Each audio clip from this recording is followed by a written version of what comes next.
வணக்கம் பாலாஜி. அதாவது தூத்துக்குடி தென்பாகம் காவல் நிலையத்திற்கு 17ஆம் தேதி ஒரு வாலிபரை, அதாவது சட்டவிரோதமாக மது பாட்டில்கள் வைத்து விற்பனை செய்ததாக கூறி அருணாச்சலம் என்ற ஒரு வாலிபரை அழைத்து வந்திருக்கிறார்கள்.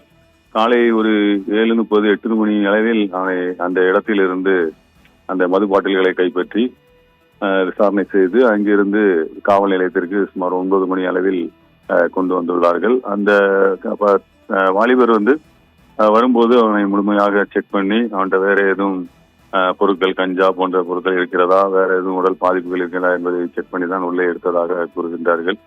இந்த நிலையில் இரவு ஒரு 8 மணி அளவில், அதாவது நீதிமன்றத்தில் ஒப்படைப்பதற்காக அவனை தயார் செய்த போது அவன் மயக்கம் போட்டு விழுந்துள்ளார். இந்த நிலையில் அவனை மருத்துவமனையில் வைத்து மருத்துவமனையில் நேற்று சிகிச்சை பலனின்றி அவர் உயிரிழந்தார். இந்த நிகழ்வு தூத்துக்குடி மாவட்டம் இல்லாமல் தமிழகம் முழுவதும் மிகப்பெரிய அதிர்வலை ஏற்படுத்தியது.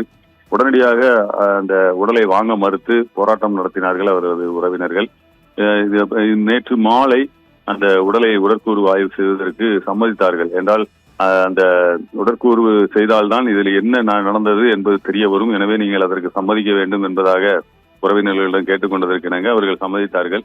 நேற்று மாலையே அதை போஸ்ட்மார்ட்டம் செய்வதற்காக அந்த உடற்கூறு ஆய்வு செய்யும் இடத்திற்கு கொண்டு வரப்பட்ட நிலையில் நேற்று மருத்துவர்கள், அதாவது தூத்துக்குடி, திருநெல்வேலி, கன்னியாகுமரி போன்ற 3 மாவட்டங்களிலிருந்து மருத்துவர்கள் வரவழைக்கப்பட்டு அந்த மருத்துவர்கள் மூலம் இந்த உடற்கூறு ஆய்வு செய்யவும் அதை அனைத்தையும் வீடியோ பதிவு செய்யவும் திட்டமிட்டிருந்தார்கள். இதற்கிடையில் மருத்துவர்கள் வருவதற்கு கொஞ்சம் காலதாமதம் ஏற்பட்டது. மேலும் இருட்டு விட்டதால் இருட்டு நேரத்தில் சரியான முறையில் அதை உடற்கூறு ஆய்வு செய்ய முடியாமல் போய்விடக்கூடாது, ஏதாவது முக்கிய தடயங்கள் கிடைக்காமல் போய்விடக்கூடாது, எனவே நாளை காலை வைத்துக் கொள்ளலாம் என்பதாக கூறி இன்று காலை ஒரு 6:30 மணி அளவிலேயே உடற்கூறு எடுத்து வரப்படும், நீங்களும் வந்துவிடுங்கள் என்பதாக போலீசாரும் அந்த தன்னுடைய முன்னிலையில் அந்த உடற்கூறு ஆய்வு நடத்தப்பட வேண்டும் என்ற நிலையில் இருந்த அந்த மேஜிஸ்ட்ரேட் அந்த விஜயராஜ் என்பவரும் முன்னிலையில் தான் நடத்ததாக இருந்தது.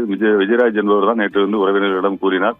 உடனடியாக அவர்கள் சம்மதித்தார்கள். இன்று அதே போல 6:30 மணி அளவிலேயே தூத்துக்குடி மருத்துவக் கல்லூரி மருத்துவமனையில் பாதுகாப்பாக வைக்கப்பட்டிருந்த அந்த உடலானது தூத்துக்குடி அதாவது உடற்கூறு ஆய்வு செய்யும் இடத்திற்கு, அதாவது சுமார் 2 கிலோமீட்டர் தூரத்தில் உள்ளது, அந்த இடத்திற்கு கொண்டு வரப்பட்டு இப்பொழுது உடற்கூறு ஆய்வானது உள்ளே நடந்து கொண்டிருக்கின்றது.